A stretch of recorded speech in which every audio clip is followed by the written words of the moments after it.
বার্থডের দিন আমি খুব এক্সাইটেড থাকি, কেন থাকি তোমাদেরকে একটু পরে বলছি। দেখো আমার বার্থডের কেক কাটা কমপ্লিট হয়ে গেছে আর ডিনারও চলে এসেছে, ডিনারটা এখন করে নেব। এক্সাইটেড থাকি এই কারণে যে প্রত্যেক বছর 1-2 মাস আগের থেকে আমি বাড়িতে বলতে থাকি যে আমাকে ড্রেসটা কবে কিনে দিবে, আর কি ড্রেস পরবো, কোথায় ফ্রেন্ডদেরকে নিয়ে রেস্টুরেন্টে নিয়ে গিয়ে সেলিব্রেশন করবো, এসব সবসময় আমার মাথায় ঘুরতে থাকে।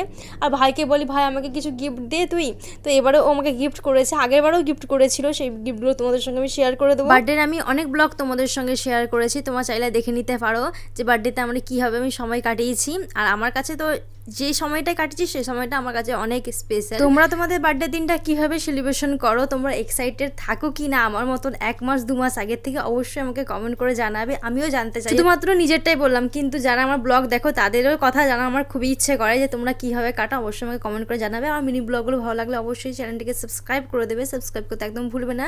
আর দেখা হচ্ছে তোমাদের সঙ্গে নেক্সট ব্লগে। আর ওখান থেকে আমাকে একটা গিফট দিয়েছিল, সেই গিফট আমি তোমাদের